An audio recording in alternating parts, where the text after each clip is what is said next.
Hello दोस्तों, नमस्कार। आप सबों का एसएस स्टडी पॉइंट में स्वागत है। जैसा कि आप लोग एक स्क्रीन पर देख रहे हैं, रेलवे के जो मैथ जितना भी एनटीपीसी में पूछा हुआ क्वेश्चन है, उन सब का रुक्मणी प्रकाशन द्वारा अलग मैथ का अलग किया गया है।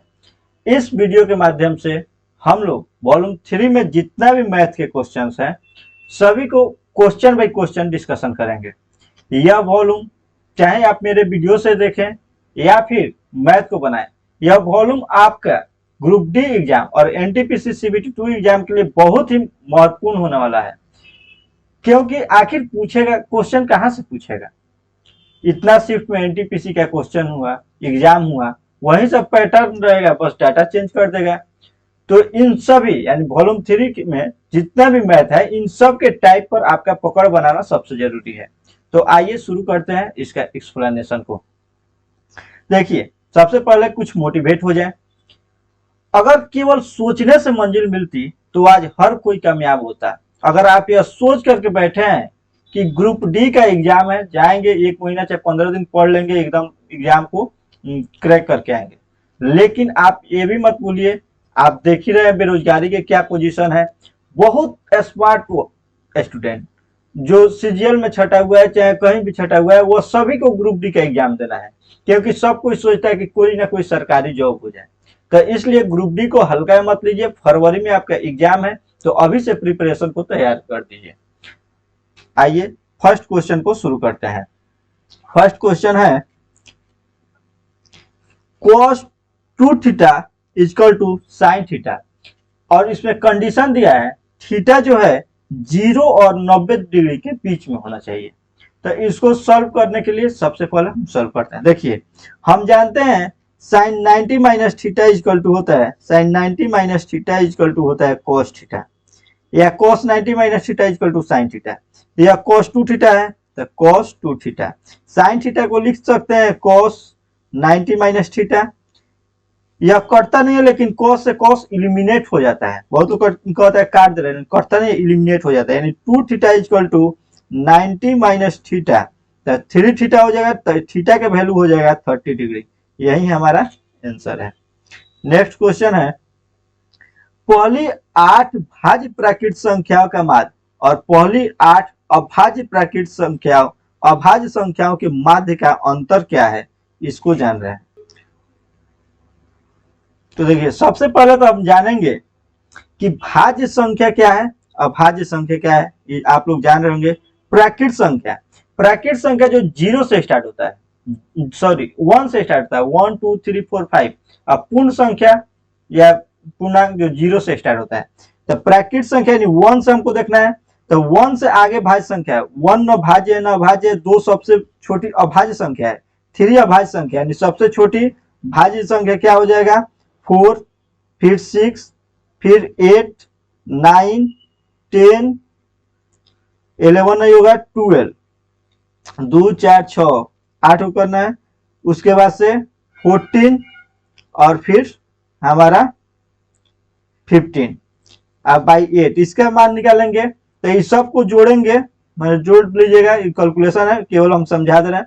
और फिर उसको अभाज्य संख्या निकालेंगे, तो अभाज्य संख्या होता है किससे शुरू होता है, सबसे छोटी अभाज्य संख्या 2 होता है, यानी 2 3 5 7 11 13, उसके बाद से 15 17, 2 4 6 1 7 और 19 बाई 8।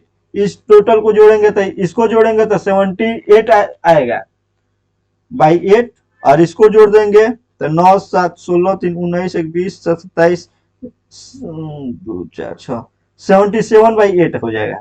और उसके बाद से माइनस करेंगे तो 78 बाई 8 में से 77 बाई 8 घटाएंगे तो 1 बाई 8 हमारा आंसर हो जाएगा। केवल कैलकुलेशन है, आपको यही समझना था कि भाज्य संख्या और प्राकृत संख्या क्या होता है, इसको कैलकुलेट करके बना सकते हैं।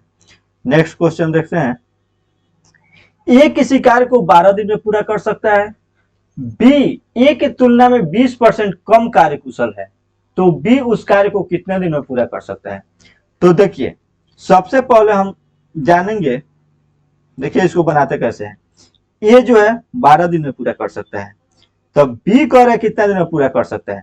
तो इफिशियंसी जो दिया है, इफिशियंसी क्या है, बी ए की तुलना में 20% कम कार्यकुशल है। यानी ए अगर 100% कार्यकुशल है तो बी हमारा कितना 80% कार्यकुशल होगा।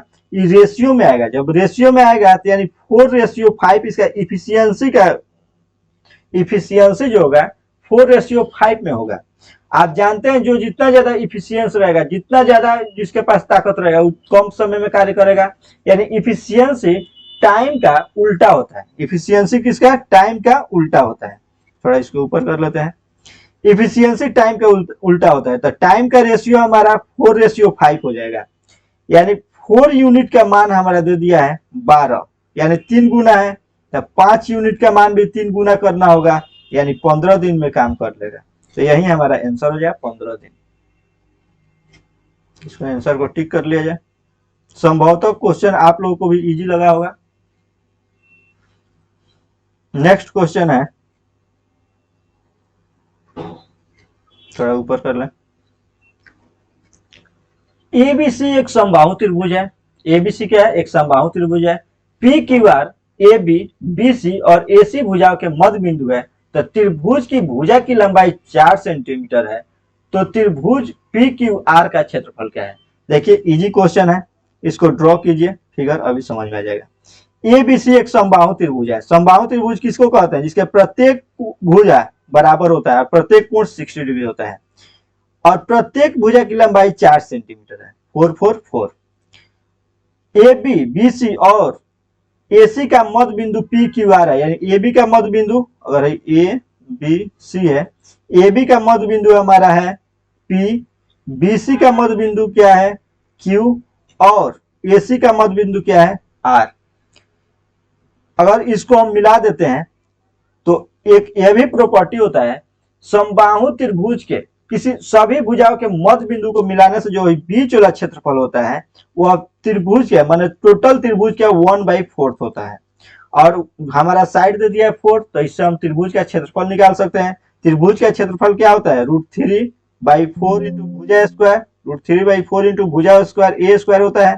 तो इसका वैल्यू इसमें रख दीजिए, √3/4, ए का मान 16 यानी 4√3। 4√3 टोटल का एरिया हो गया। तो केवल इतना का हमारा एरिया पूछ रहा है, केवल वो बीच वाला का एरिया पूछ रहा है, तो बाई 4 कर देंगे, यानी √3 हमारा आंसर हो जाएगा, √3 सेंटीमीटर स्क्वायर। नेक्स्ट क्वेश्चन है, किसी भी प्राकृत संख्या n के लिए 6 के पावर n माइनस 5 के पावर n का परिणाम अंक हमेशा अंतिम अंक यानी इकाई अंक क्या होता है। तो इसको बनाने के लिए थोड़ा सा कॉमन सेंस की जरूरत है। कॉमन सेंस क्या जरूरत है, तो देखिए आप जानते हैं 6 एक ऐसा डिजिट है और 5 एक ऐसा डिजिट है या 1 एक ऐसा डिजिट है जिसका पावर कितना भी कर दें उसका यूनिट डिजिट 1 ही होता है। जैसे 6 के स्क्वायर 36, 6 का पावर 3 216, ऐसा ही कितना भी करेंगे तो इसका यूनिट डिजिट 1 ही आएगा। और 5 को जितना बार हम मल्टीप्लाई 50 25 25 25 125 125 625 यानी जितना बार हम मल्टीपल करेंगे n का मान जाए जो भी रखेंगे यूनिट डिजिट 5 ही आएगा। और जब 6 में से 5 घटाएंगे तो यूनिट डिजिट हमेशा 1 आएगा। तो इसलिए आंसर हो जाएगा 1। देख करके घबराना नहीं है क्वेश्चन को। नेक्स्ट है, थोड़ा जल्दी जल्दी कर रहे हैं ताकि क्वेश्चन ज्यादा है, उन स्टूडेंट को भी फायदा हो जो केवल रिवीजन करना चाहते हैं। केवल उन स्टूडेंट के लिए नहीं है कि अभी आप कुछ भी नहीं जानते हैं मैथ्स पे और एक्सप्लेनेशन लेके बैठिएगा, चाहे किसी भी सेट का अगर आप डिस्कशन कर रहे हैं तो आपको पहले कुछ नॉलेज होना चाहिए। अगर नॉलेज नहीं है तो आपको इसी चैनल पर चैप्टर वाइज वीडियो भी प्रोवाइड किया जाएगा बहुत जल्द।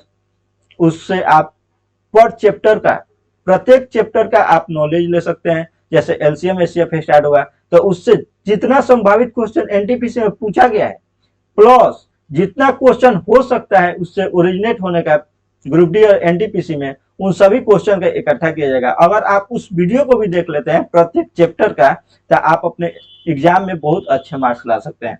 तो आइए अगला क्वेश्चन का एक्सप्लेनेशन करते हैं। ए और बी के कार्य क्षमता का अनुपात 3:4 है। यदि ए किसी कार्य को 12 दिन में पूरा कर सकता है तो बी उस कार्य को पूरा करने में कितना दिन का समय लगेगा। अभी हम आप लोगों को बताएं इफिशियंसी जो होता है टाइम का रेसिप्रोकल होता है।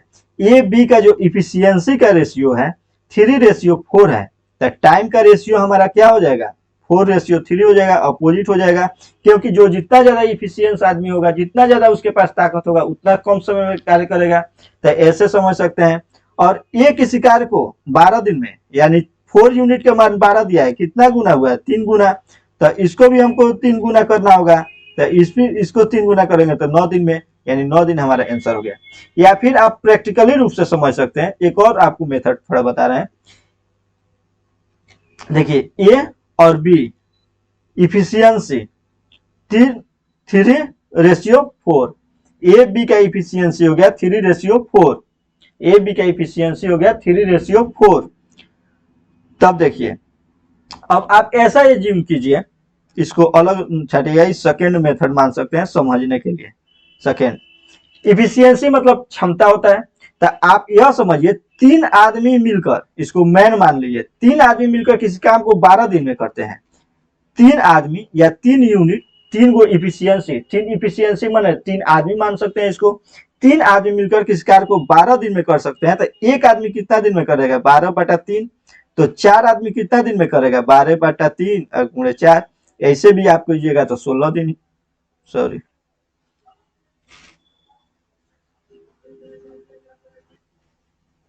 यहां से अलग मिस्टेक हुआ है, इसको समझने के लिए देखिए 3 आदमी मिलकर 4 दिन में करता है, यानी 3 आदमी किसी कार्य को 12 दिन में करता है। तो एक आदमी कार्य को मल्टीपल में हो जाएगा, 36 दिन में न करेगा। एक आदमी किसी कार्य को 12 गुणे 3 36 दिन में करेगा।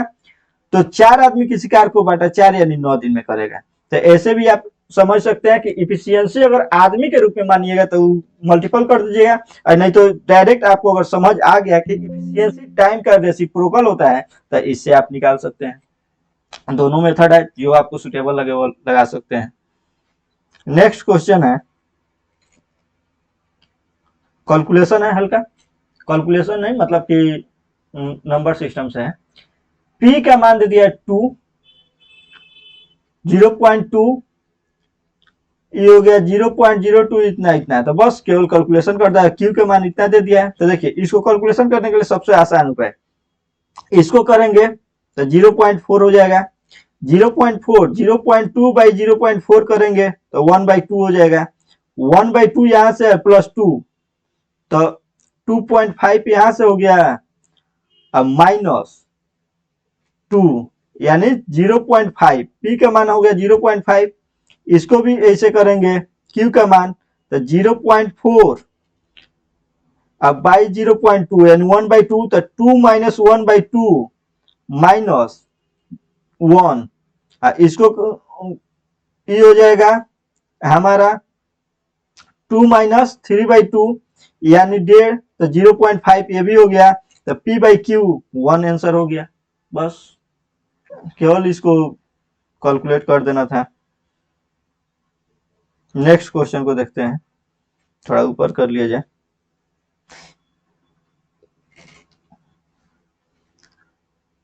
क्वेश्चन है, तो देखिए पदक तालिका में 2018 में 4 सप्ताह में वायु गुणवत्ता सूचकांक यानी एयर क्वालिटी इंडेक्स को दिया गया है। तो कह रहा है फरवरी महीने में कोलकाता में और दिल्ली में एयर क्वालिटी इंडेक्स जो है उसके औसत में कितना का अंतर है। उसका जो औसत है, तो औसत निकालने के लिए आप जानते हैं सभी को जोड़ना पड़ेगा।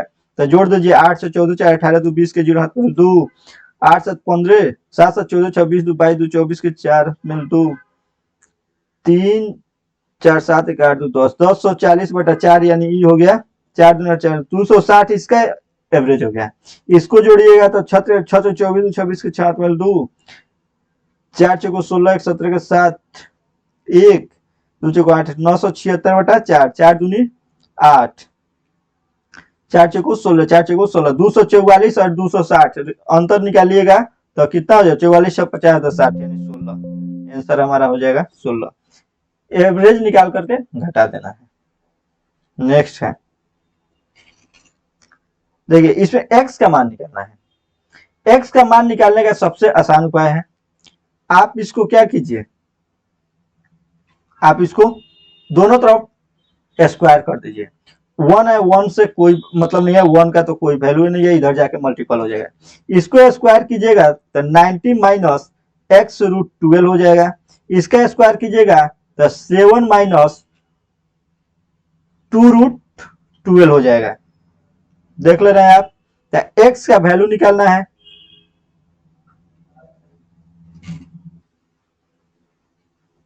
तो अंकोला को एक साइड में कर दीजिए, इसको एक साइड में कीजिएगा तो यह 12 प्लस 2 रूट 12 हो जाएगा।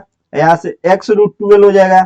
यहाँ से रूट 12 अगर हम कॉमन ले लेते हैं तो root 12 plus 2 equal to x root 12। Root 12 से रूट 12 कैंसिल हो गया। एक्स का मान ये हमारा यह हो गया। इसको हम क्या लिख सकते हैं, 2 दूनी 4 3 12 यानी 2 रूट 3 प्लस 2, वही हमारा ऑप्शन बी में है, आंसर हो गया। तो इस तरह से आसानी से हम लोग हल कर पा रहे हैं।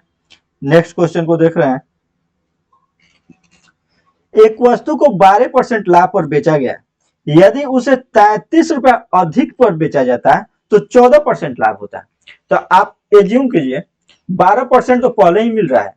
मान लीजिए अगर सपोज दैट 5% किसी को पहले मिल रहा है और कुछ अधिक में बेच रहा है तो आपको उसको 7% मिल रहा है, तो टोटल 2% ही ना उसको ज्यादा मिला। 5% तो लाभ कमा ही रहा था, 2% और यानी मिल गया तो 7% मिला। वैसे ही 12% लाभ पर बेच रहा है तो 2% अब 33 पर अधिक में बेच रहा है तो 14% लाभ हो रहा है। तो ओवरऑल लाइट चला गया था इसलिए वीडियो थोड़ा माने अंधेरा टाइप से हो गया होगा, अब क्लियर आ रहा होगा। तो अब 14% का लाभ हो रहा है। तो कह रहा है कि लाभ क्रय मूल्य निकालना है, यानी 2% का हमारा वैल्यू कितना हो गया। अगर वही कुछ क्वेश्चन में लाभ और हानि का कंडीशन आ जाता है तो कुछ लोग याद कर लेता है, लाभ लाभ के कंडीशन में रहेगा, लाभ लाभ के कंडीशन में रहेगा तो घट जाएगा, लाभ हानि के कंडीशन में रहेगा, पहले लाभ हो रहा था अब हानि हो रहा है तो उस कंडीशन में जुट जाता है। तो वैसा हमको अपने से एज्यूम करके याद कर सकते हैं क्यों करता है, क्यों जुटता है। तो दोनों कंडीशन में लाभ हो रहा है तो हमारा घट जाएगा तो 2% हो जाएगा। 2% का वैल्यू कितना दिया है 33, तो 1% का मान कितना 16.5, तो हमारा 100%, किसी भी चीज का क्रय मूल्य 100% होता है तो 100% के मान 1650 रुपया, आंसर। नेक्स्ट क्वेश्चन को देखते हैं। वह छोटी से छोटी संख्या ज्ञात कीजिए जिसे 4 अंकों की सबसे छोटी संख्या से घटाने पर संख्या पूर्ण वर्ग हो जाए। तो देखिए इसको बनाने के लिए हम जानते हैं, क्या जानते हैं, 4 अंक की सबसे छोटी से छोटी संख्या क्या होता है 1000, यानी 1 पर 3 गो 0, 4 अंक की सबसे छोटी संख्या हो गया। अब देखिए कह रहा है कि कौन ऐसा संख्या जिसे घटाने पर पूर्ण वर्ग बन जाए।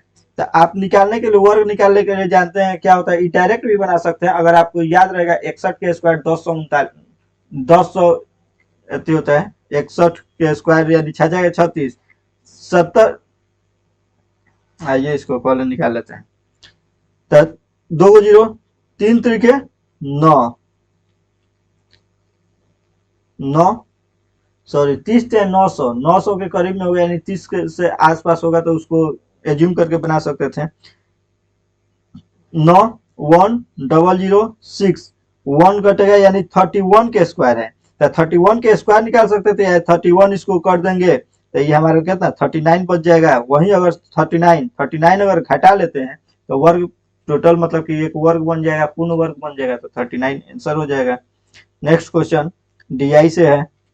देखिए 2001 में एक कंपनी द्वारा अर्जित राजस्व 6300 करोड़ है, जो 2010 में 8100 करोड़ था। 2015 में 10,800 करोड़ था।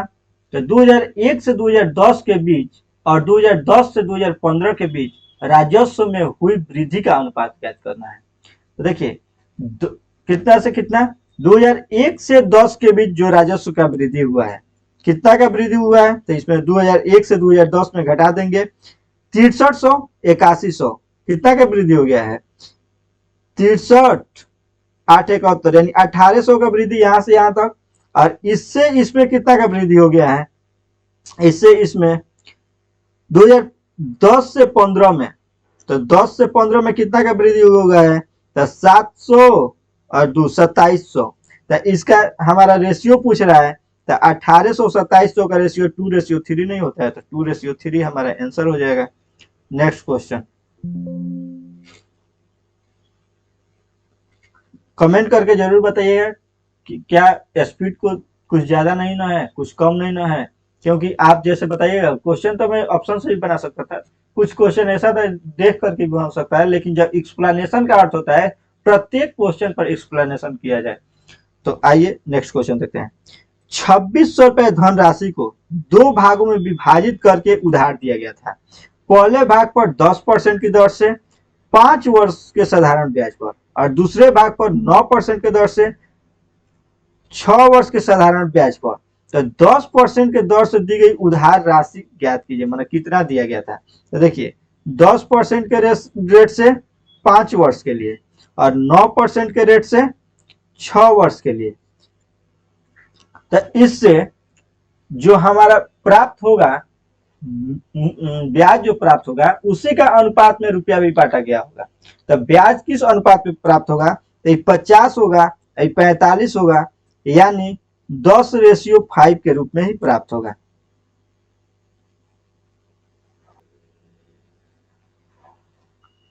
दस रेशियो नहीं, 6 वर्ष है, 6 वर्ष, तो 54 हो जाएगा, यानी 2 से डिवाइड करेंगे तब 25:27 हो जाएगा। यानी जो राशि दिया गया था 25:27 के रूप में बांटा गया था। अब पूछा है 10% के दर से, यानी ये जो 25 का मान कितना होगा। तो देखिए किसी भी राशि को जिस अनुपात में बांटा गया था, इसको थोड़ा ऊपर कर लेते हैं ताकि आपको विजिबल हो। तो देखिए 25:27 टोटल कितना यूनिट हो गया? 52। 52 यूनिट के मान दे दिया है 2600, तो 1 यूनिट का मान कितना हो जाएगा? बटा 52, यानी 26 दूनी 52 50, 1 यूनिट के मान 50। तो 10% पर कितना यूनिट दिया गया था? 25 यूनिट, यानी हमारा आंसर कितना? 25 पचे 125, 25 गुणे 50 कीजिएगा तो 125, यानी 1250 रुपया 10% की राशि पर। इसको रेशियो से आप आराम से बना लिए, एक्स मान करके बना सकते थे, लेकिन थोड़ा लेंदी हो जाएगा। रेशियो मान करके तुरंत देख करके हम बना सकते थे, आपको समझाने के लिए। देखिए यहीं से देखिए 10 पचे 50% इसका मिला और 54% इसका मिला, रेशियो गया 25:27 और 25:27 52 का मान 2600 तो 1 का मान 50, तो इसे करके बना सकते हैं। रेशियो से क्वेश्चन इजी हो जाएगा। नेक्स्ट है,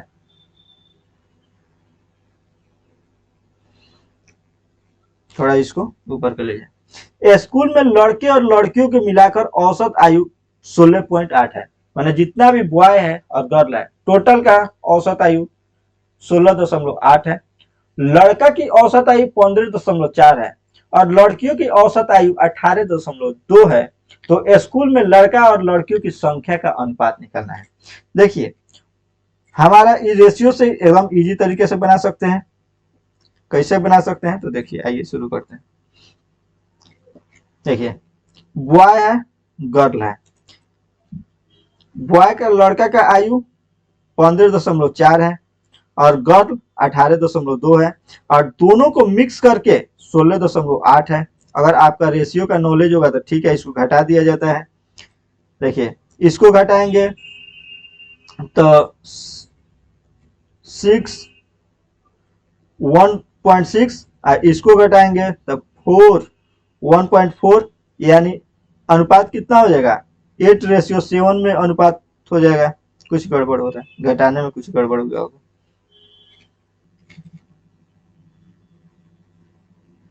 यहाँ पे गड़बड़ गया है, इसको घटाइएगा तो 12 में से 8 गया 4, 1.4 ये भी आएगा और इसको घटाइएगा तो 4 1 1.4, यानी 1:1 हो जाएगा। हमारा क्या हो जाएगा? 1:1 आंसर हो जाएगा, 1:1।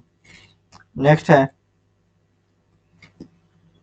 ए किसी कार्य को 20 दिन में पूरा कर सकता है, बी अकेले उस कार्य को 30 दिन में पूरा कर सकता है। किसी अन्य कार्य के कारण ए कार्य पूर्ण होने से 5 दिन पहले काम छोड़ देता है, शेष काम बी 5 दिन तक बी अकेले कार्य करता है। तो इस स्थिति में कार्य को पूर्ण होने में कितना समय लगेगा, इसके बारे में जानते हैं। तो देखिए ए और बी, टाइम एंड वर्क, कोई भी क्वेश्चन है आराम से लिख सकते हैं, जैसे जैसे कह रहे हैं वैसे वैसे लिखिए। ए 20 दिन में कर सकता है, बी 30 दिन में कर सकता है। दोनों मिलकर के कितना यूनिट, माने दोनों का एलसीएम निकालेंगे तो मान लेते हैं 60 यूनिट काम को करना है।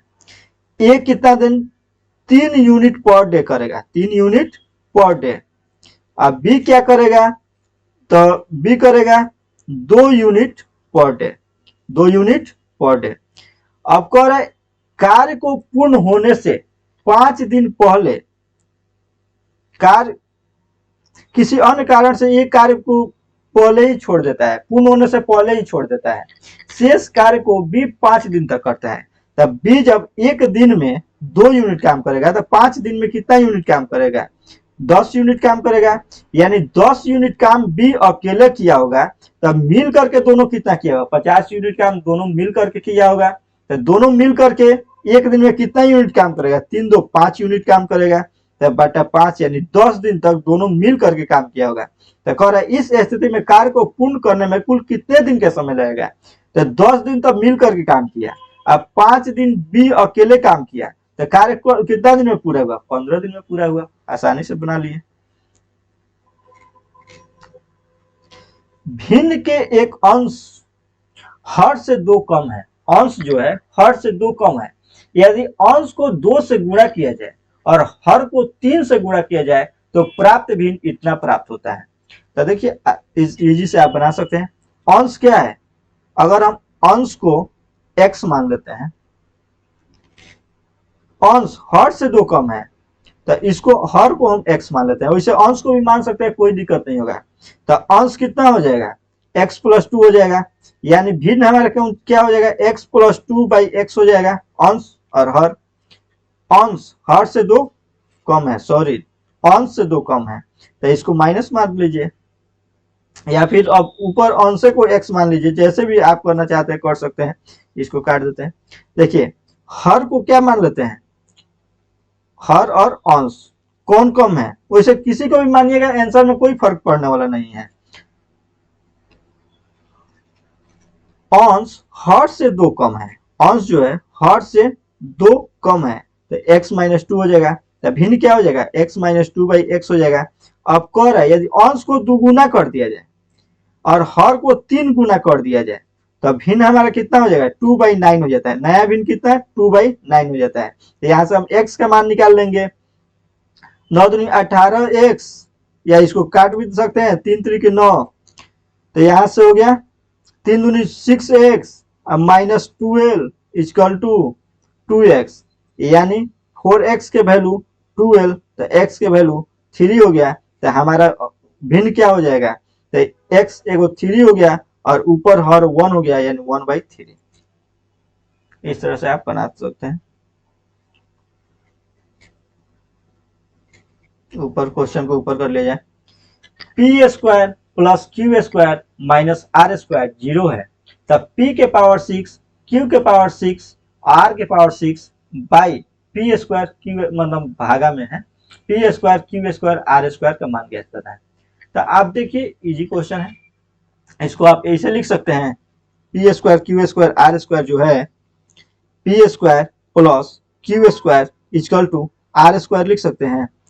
अब इसको हमको पावर 6 लाना है, जब पावर 6 लाना है आपको तो क्या करना होगा, क्यू करना होगा, तो इसका दोनों तरफ क्यू करेंगे, तो p के power aq + bq plus 3ab p² q² into a + b, तो p² q² के ऊपर r² लिख सकते हैं, = r के पावर 6। तो आप देख रहे हैं इसको इधर लाइए तो p के पावर 6 + q के पावर 6 माइनस r के पावर 6 -r के power 6 = -3p² q² r²।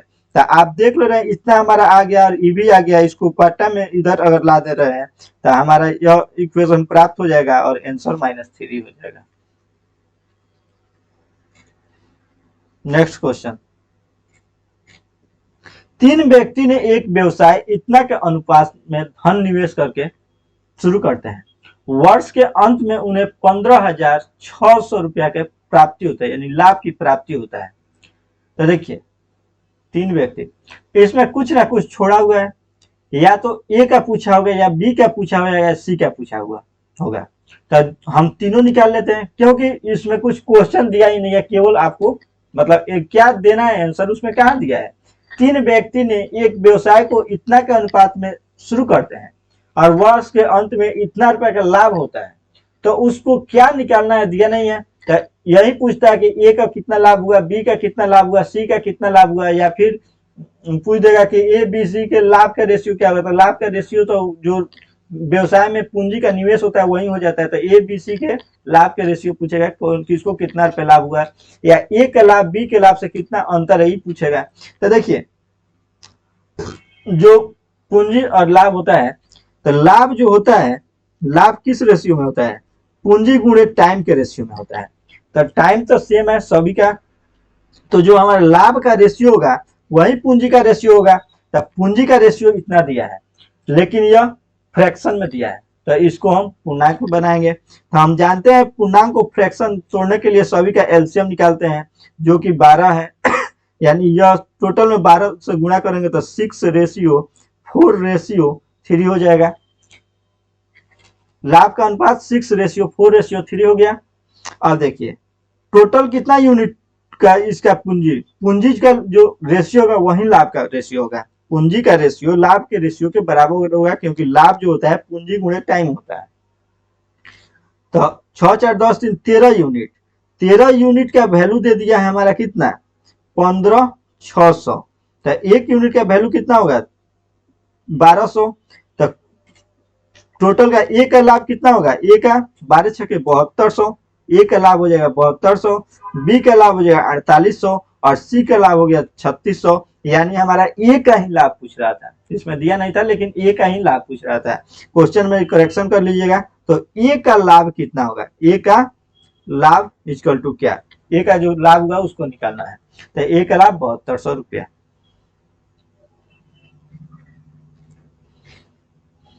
Next question, कक्षा एक्स में बोर्ड परीक्षा में बैठने वाले छात्रों की कुल संख्या 360 है। कोई कक्षा है जिसमें बोर्ड परीक्षा में जितना भी छात्र बैठा है, टोटल छात्रों की संख्या 360 है। सॉरी 360 में से 360 कुल 360 है, उसमें से 10% छात्र ग्रेड ए, यानी ग्रेड ए 10% है। पेन का मोटाई थोड़ा कम कर ले रहा है। 10% छात्र ग्रेड ए है, 20% छात्र ग्रेड बी है, 20% ग्रेड बी है, 30% छात्र ग्रेड सी है और 40% छात्र ग्रेड डी है। आप देख ले रहे हो 4 3 7 2 9 1 10, टोटल 100% हो गया, यानी इसके अलावा फेल कोई नहीं है, सभी को ग्रेड किसी न किसी ग्रेड में मिल गया है। तो ग्रेड ए और ग्रेड बी के प्राप्त करने वाले छात्रों की संख्या, कुल संख्या, तो देखिए वैसे अलग अलग कब निकाला जाता है, जब डाटा अलग अलग हो। टोटल जब 360 दिया है तो किसका किसका संख्या, तो ए और बी का, तो ए बी को जोड़ देंगे 30%, तो 360 का 30% हो जाएगा 108, 108 हमारा आंसर हो जाएगा। नेक्स्ट क्वेश्चन, एक व्यक्ति अपनी पूंजी का 1/2 भाग 5% ब्याज की दर से, अपनी पूंजी का 1/3 पार्ट 8% ब्याज की दर से और शेष हिस्सा 10% वार्षिक ब्याज की दर से निवेश करता है। तो एक वर्ष में उसके तीनों निवेश से प्राप्त कुल आय जो है, यानी जो ब्याज प्राप्त हुआ 820 रुपया हुआ। तो उसके द्वारा निवेशित पूंजी कितना है। तो देखिए 1/2 1/3 पार्ट जब कह रहा है तो हम एक्स भी मान सकते हैं, लेकिन क्वेश्चन को इजी करने के लिए हम इस दोनों का एलसीएम जितना होता है उसको लेते हैं। तो पहला भाग 1/2, दूसरा भाग 1/3, तो थर्ड पार्ट कितना हो जाएगा 6, यानी 6 हो जाएगा। तो 3 और 2 यानी 1/6 हो जाएगा, थर्ड पार्ट 1/6 हो जाएगा। तो ऐसा संख्या ले रहे हैं जो तीनों को डिवाइड कर दे, तो टोटल मान ले रहे हैं, टोटल उसके पास जो धन है टोटल 6 यूनिट धन है, टोटल 6 मान करके बनाएंगे, इजी से बन जाएगा।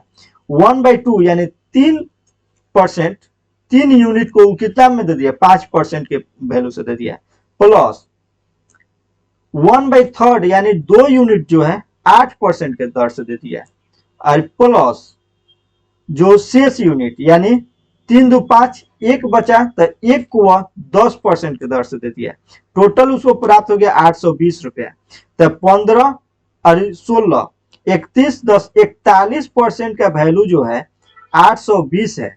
41% का वैल्यू 820 है, तो 1% का वैल्यू कितना हो जाएगा, यानी इसको यूनिट मान सकते हैं, क्योंकि यहाँ पर भी परसेंटेज होगा, तो 20 हो जाएगा।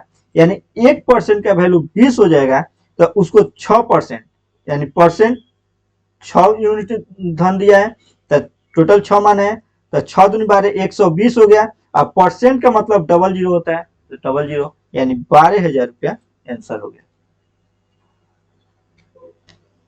नेक्स्ट क्वेश्चन, अच्छा क्वेश्चन है, इसको समझने वाला क्वेश्चन है। इसको थोड़ा सा और ऊपर किया जाए, इसको थोड़ा शॉर्ट छोटा करने का प्रयास करें।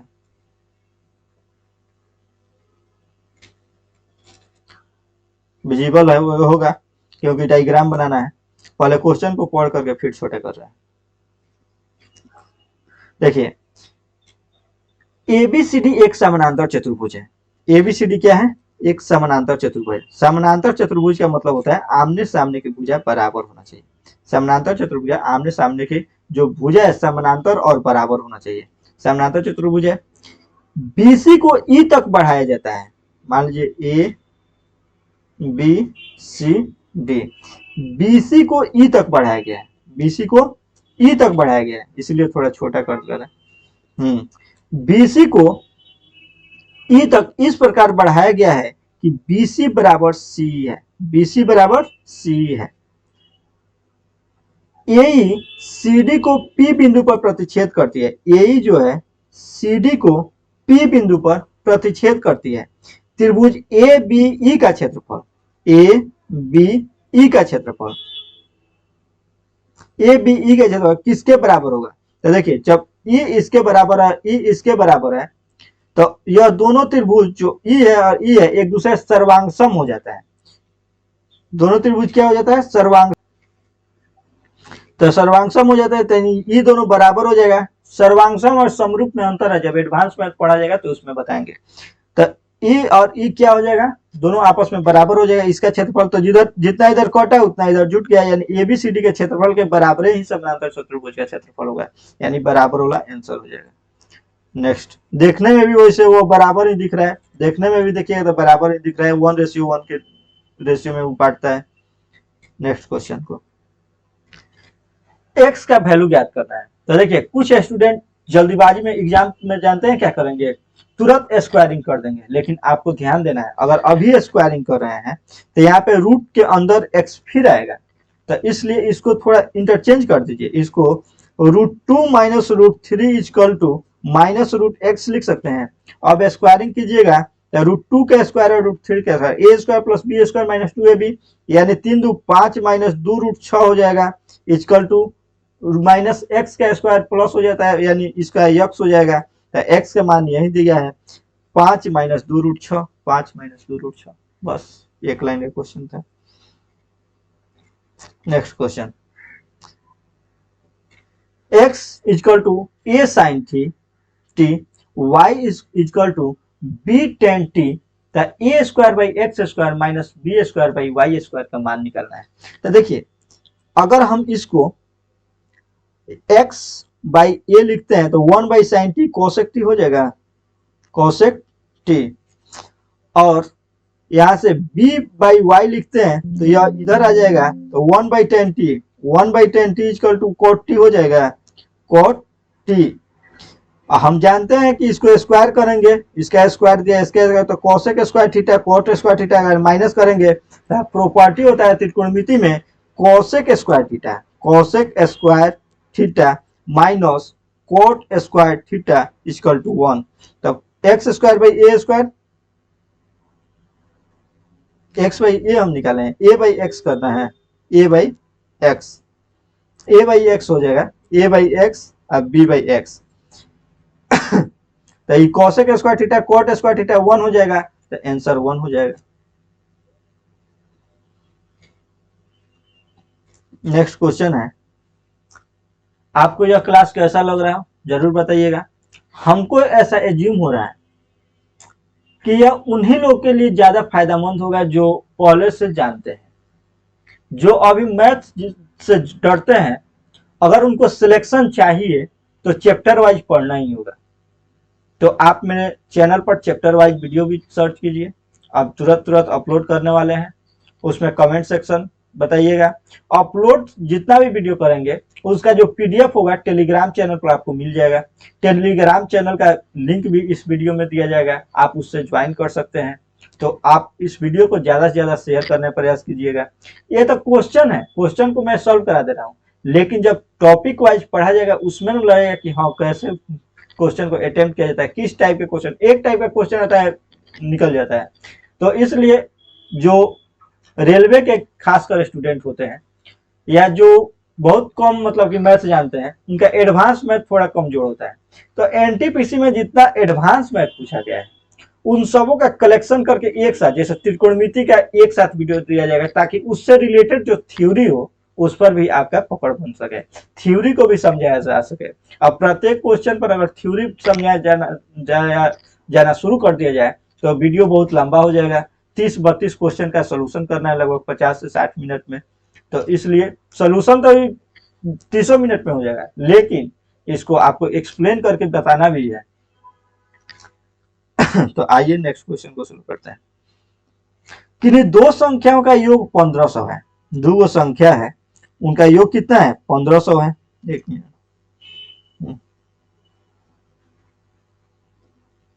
किन्हीं दो संख्याओं का योग 1500 है, उनका लघुत्तम समवर्तक इतना है, तो संख्या ज्ञात करना है। दो संख्याओं का योग 1500 है, एलसीएम इतना दिया है, तो संख्या ज्ञात करना है।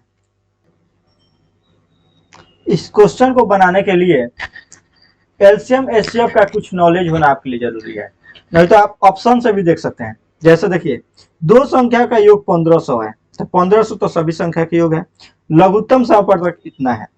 तो अब देखना पड़ेगा किसका लघुत्तम समवर्तक है, उससे मतलब नहीं है। तो देखिए हम कुछ बता दे रहे हैं, मान लेते हैं एचसीएफ जो है एक्स मान एच मान लेते हैं, एचसीएफ जो है एचसीएफ एक्स मान लेते हैं। अगर कोई संख्या जो होता है, कोई भी संख्या, उसके महत्तम समवर्तक और उसके को प्राइम फैक्टर का गुणनफल होता है, यानी दो को संख्या क्या क्या हो जाएगा, एच एक्स और एच वाई। इसका वैल्यू दे दिया है 1500। इसको आप समझिए कब, जब हम एलसीएम एचसीएफ का चैप्टर पढ़ाएंगे तो उस समय आप बहुत बेटर तरीके से समझ सकते हैं। ऑप्शन से इसको बताएंगे कैसे, इसको लिखने के बाद हम बता रहे हैं, इसको लिखने के बाद बता रहे हैं कि कैसे आप ऑप्शन से बना सकते थे।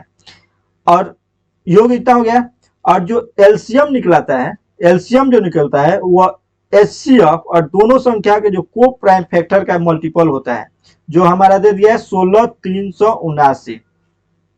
तो कह रहा है कि संख्या ज्ञात करना है, तो पहले हमको एच मालूम करना पड़ेगा, एक्स मालूम करना, वाई पर मालूम करना होगा। तो ऑप्शन से आप तीन गो वेरिएबल चीज मालूम करना है, 2 गो इक्वेशन है। तो देखिए इसको 1 अगर मान लेते हैं, इसको 2 मान लेते हैं, तो 1 में से 2 को घटा दीजिए, थोड़ा छोटा कर दीजिए,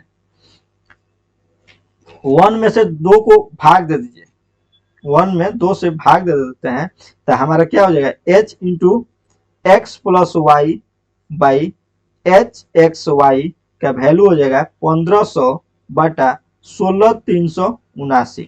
तो एच से एच कट गया, यानी इसको हमको देखना है कि ऐसा कौन दो संख्या है जिसको जोड़ने पर 1500 तो आ रहा है, लेकिन गुणा करने पर 16379 आ रहा है। तो टोटल गुणा करने की जरूरत नहीं है। आप देख रहे हैं इसका यूनिट डिजिट 7 के 21 होगा, तो यह हमारा ऑप्शन होगा नहीं। गुणा करने पर हमारा कितना आना चाहिए, इतना आना चाहिए। इसका यूनिट डिजिट 7 के 21 यानी 1 होगा, तो ई हमारा ऑप्शन होगा नहीं। 9 2 का है, लेकिन 14 दूनी 28 यानी 2800 और 15 दूनी 30, 3000 से माने 30 से ऊपर हो जाएगा, यहाँ पे 15 ही है और यह 14 है, यानी इसको मल्टीपल करते हैं तो मेरा बात बनने वाला है। तो इसलिए हम इसको ऑप्शन से, एक मिनट इसको इधर कर लीजिए, ऑप्शन से इसको एलिमिनेट करके आराम से इसको कुछ ही सेकंड में आंसर दे सकते हैं। इसके साथ ही ज्यादा डिटेल के लिए एलसीएम एचसीएफ जब पढ़िएगा तो उस समय आपको मालूम चलेगा कि एच कहाँ से है, एक्स वाई कहाँ से है, उस समय इसका डिटेल सोल्यूशन किया जाए, नहीं तो वीडियो ज्यादा लंबा होने वाला है। अगर जो पढ़े होंगे वो समझ गए होंगे क्वेश्चन को। नेक्स्ट है, उस सबसे लंबे स्तंभ की लंबाई ज्ञात करना है। लंबे स्तंभ की लंबाई ज्ञात कीजिए जिसे 10 मीटर, जिसे सॉरी जिसे 10 मीटर, 8 मीटर और 6 मीटर बीमा वाला कमरा में रखा जा सकता है। कमरा कैसा हमारा होता है? घनाकार, घनाभ के आकार का होता है कमरा। घन का भी होता है, लेकिन यहाँ पे बीमाएं अलग अलग है तो घनाभ हो गया। तो घनाभ के आकार के कैमरा कमरा है। उसमें जब सबसे लंबा, सबसे अधिक लंबाई के छड़ करके कहाँ रखा जा सकता है? तो उसके डायगोनल जो होता है, कोई भी घनाभ होता है तो उसके जो डायगोनल होता है, जैसे मान लीजिए हम एक फिगर ड्रॉ करना चाहेंगे, सबसे लंबा ए भी नहीं होगा, सबसे लंबा ए भी नहीं होगा, ए भी नहीं होगा।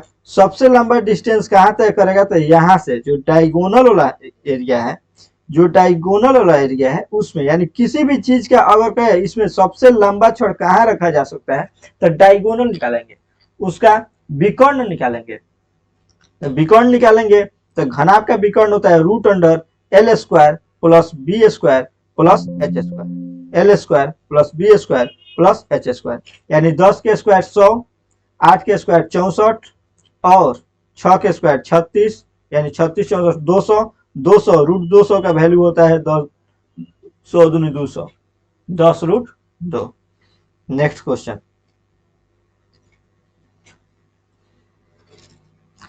यदि x समीकरण इतना को संतुष्ट करता है तो x के पावर 3 माइनस 1/x के पावर 3 का वैल्यू ज्ञात करना है। इसको देखते ही देखते आंसर 0 लगना चाहिए। पूछिए कैसे? देखिए, एक्स स्क्वायर, इसमें से अगर हम x कॉमन ले लेते हैं तो ये हमारा क्या हो जाएगा? x minus 2 plus 1/x equal to 0। ये जो x है इधर आएगा तो 0 हो जाएगा, यानी हमारा x माइनस 2 प्लस 1/x के वैल्यू हमारा क्या हो गया? 0 हो गया। 2 इधर जाएगा, यानी x प्लस 1/x का मान हो जाएगा 2, 2 इधर आ गया। तो जब इसका वैल्यू 2 हो गया, आप ये देख रहे हैं x प्लस 1/x का वैल्यू 2 हो गया। कोई भी चीज जो एक दूसरे का रेसिप्रोकल हो, जैसे यहाँ पे किसी भी चीज को एक को रखेंगे तभी संतुष्ट करेगा, 2 रखेंगे तो 2 प्लस 1/2 नहीं होगा, यानी x एक पर संतुष्ट कर जा रहा है तो एक हमारा x का वैल्यू 1 हो जाएगा। तो यहाँ पे अगर 1 रख देते हैं, माइनस 1/1 रख देते हैं तो 1 माइनस 1 0 हो जाएगा। या फिर आप इसको फॉर्मूला से बना सकते हैं। कैसे फॉर्मूला से बना सकते हैं? A cube minus b cube, x plus 1/x का वैल्यू हमारा निकल गया 2। A cube minus b cube का फॉर्मूला होता है तो x प्लस 1/x निकल गया, लेकिन x माइनस 1 हम x निकालेंगे तो x प्लस 1/x का whole square equal to x minus 1/x का होल स्क्वायर प्लस 4ab होता है। तो इसे x माइनस 1/x का होल स्क्वायर निकालेंगे, फिर उसको वैल्यू रखेंगे। तो ये आप देखते हैं, इसको बना सकते थे वैल्यू पुटिंग के द्वारा। इससे थोड़ा लेंदी होता है, लेंदी नहीं होता वो भी, अगर आप बराबर प्रॉपर यूज करते हैं, फॉर्मूला यूज करते हैं तो वो भी कैलकुलेशन, माइंड कैलकुलेशन करके बना सकते थे। नेक्स्ट क्वेश्चन है, √3 भुजा वाला समबाहु त्रिभुज के परिवृत्त की त्रिज्या ज्ञात करना है। तो देखिए, हम आपको समबाहु त्रिभुज के बारे में बता रहे हैं। देखिए, ये हमारा त्रिभुज हो गया, √3 भुजा वाला समबाहु त्रिभुज। समबाहु त्रिभुज मतलब प्रत्येक भुजा √3 है और √3 है और √3 है। परिवृत्त की त्रिज्या ज्ञात करना है। तो देखिए, परिवृत्त जो होता है ना, एक ऐसा बिंदु जहां से जो प्रत्येक शीर्ष का दूरी समान हो, उसको परिवृत्त कहा जाता है। कहा कि ऐसे परिवृत्त बनता है, प्रत्येक शीर्ष का दूरी समान हो। तो जो परिवृत्त होता है, सामने वाला जो भुजा होता है, इसको 2:1 में डिवाइड करता है। और जो ई होता है, समबाहु त्रिभुज अगर ए बी सी है तो उसका शीर्षलंब हमारा होता है √3/2 इंटू ए का मान √3, यानी इसका वैल्यू हमारा निकल गया 3/2। अब 3/2 ये टोटल हो गया, इसको कलर चेंज करके बता रहे हैं। 3/2 जो है ये टोटल हो गया, इसको ऊपर 2 भाग में डिवाइड करना है, नीचे 3 भाग में, यानी टोटल 3 यूनिट का मान हो गया 3/2। तो 1 यूनिट का मान हो गया 3/2 बाई 3। तो 2 यूनिट का मान कितना हो जाएगा?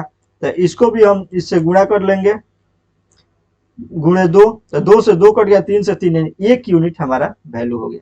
तो आप इस तरह आसान से बना सकते हैं। देख लिए, आपको यह जानना चाहिए कि जो समबाहु त्रिभुज है उसका जो शीर्षलंब है और उसका जो परिवृत्त है उसका जो रेशियो होता है, यानी इसका रेशियो होता है 2:1 में होता है। और समबाहु त्रिभुज के शीर्षलंब का जो फॉर्मूला होता है √3/2 इंटू भुजा, इसको भी आपको याद रखना होगा।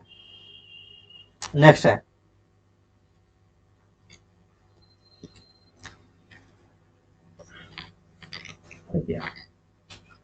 एक संख्या में 40% की वृद्धि की जाती है और उसके बाद 40% की कमी की जाती है, तो संख्या में शुद्ध परिवर्तन ज्ञात कीजिए। इसको आप 100 मान के बना सकते हैं, इजी है। लेकिन आपको एक फॉर्मूला बता दे रहे हैं, जब किसी एक ही संख्या पर दो घटना एक साथ हो, यानी कभी बढ़ा दिया जाए, घटा दिया जाए, बढ़ा दिया जाए, दोनों बार बढ़ा दिया जाए, तो उस कंडीशन में एक फॉर्मूला होता है। जब दो बार उसका घटना हो तो उस कंडीशन में फॉर्मूला कौन होता है, a plus b plus a b by 100।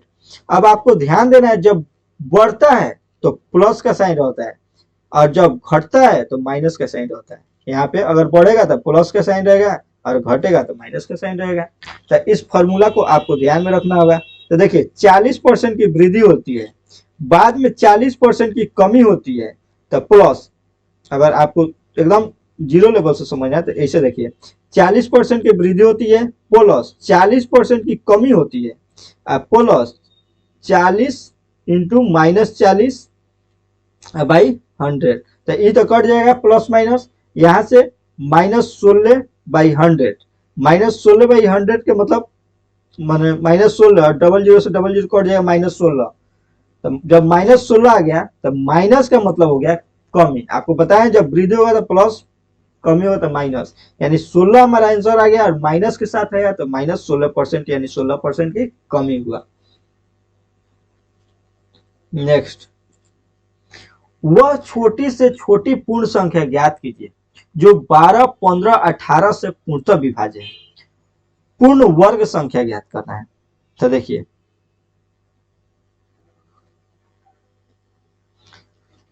इसके लिए आपको क्या करना पड़ता है, तो 12,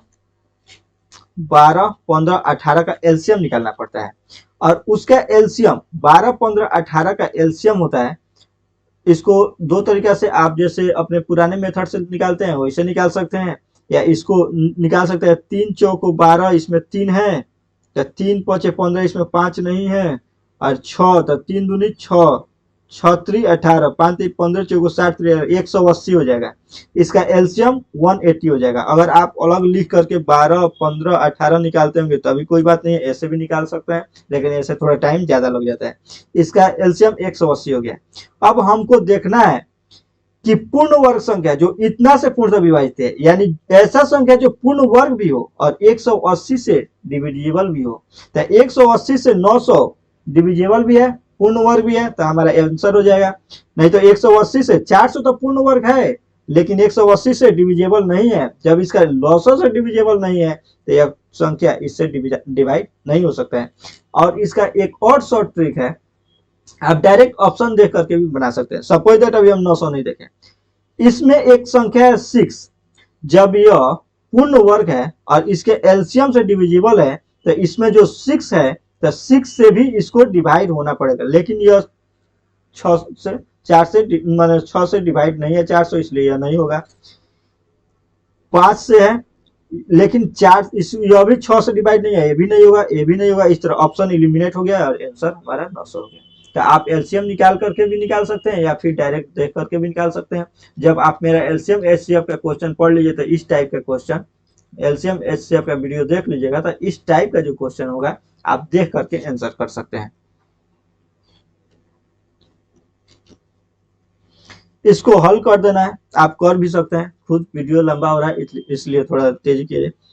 1/2, 1/3, तो 1/3 यहां से हो जाएगा माइनस, इसके अंदर अगर हम क्रिया करते हैं तो 6 और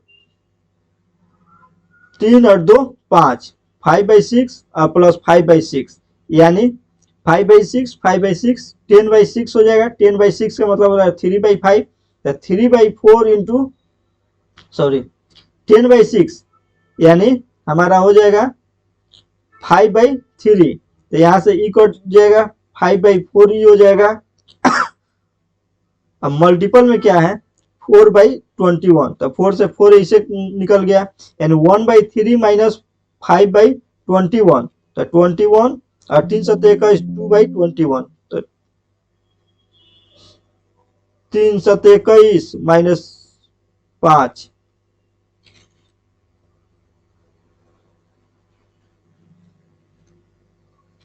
कुछ गलती हुआ है, ओ सॉरी यहाँ पे मल्टीपल है तो 1/6 हो जाएगा। तो इसको एक बार और कर लेते हैं, इसका वैल्यू हो गया 1/3 माइनस ये हो गया 1/6 और 5/6, तो 1/6 और 5/6 यानी इसका वैल्यू 1 हो जाएगा, तो 3/4 और गुणे 4/21, तो इससे ही कट गया, तो 21 और 3 7 21 7 माइनस 3 4/21 हमारा आंसर हो जाएगा। इस तरह से आप निकाल लिए। नेक्स्ट है डीआई का क्वेश्चन है, दी गई सारणी में एक विशेष शहर में एक परीक्षा में जो उत्तीर्ण करने वाले छात्र की संख्या है उसके बारे में दर्शाया गया है। 2016 में लड़की इतना लड़का इतना पास हुए हैं, 2017 में इतना इतना पास हुए हैं और 2018 में इतना इतना पास हुए हैं।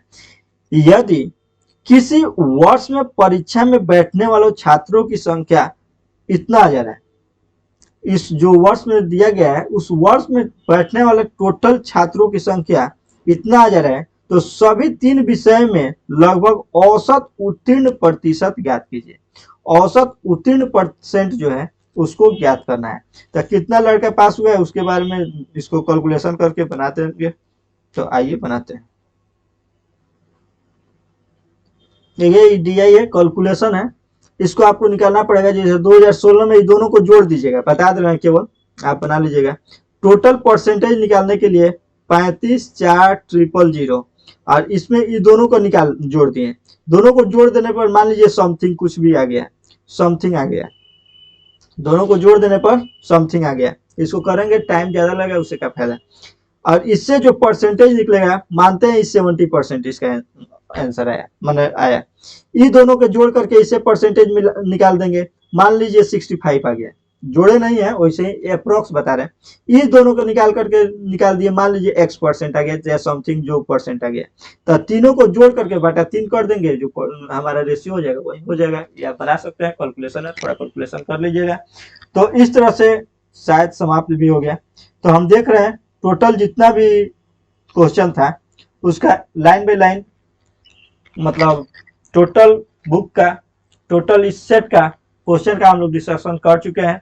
डिस्कशन मैं जान रहा हूं कि उस पर ज्यादा डिटेल नहीं बता रहा हूं, क्योंकि जब ज्यादा डिटेल एक क्वेश्चन पर ज्यादा समय लेना शुरू कर दूंगा तो वीडियो बहुत ज्यादा लंबा हो जाएगा, और वीडियो लंबा हो जाएगा, अब ये तो 1 घंटा लगभग अप्रोक्स 1 आवर समय हो चुका है, तो अगर इससे भी ज्यादा आवर इस पर समय दिया जाए तो बहुत ज्यादा लंबा होगा।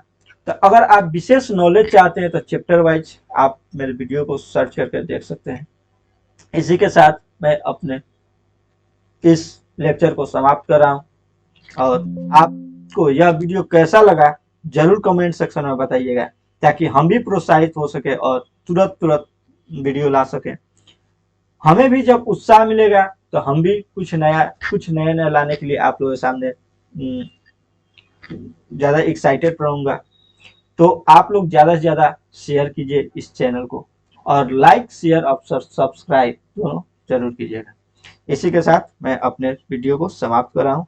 जय हिंद।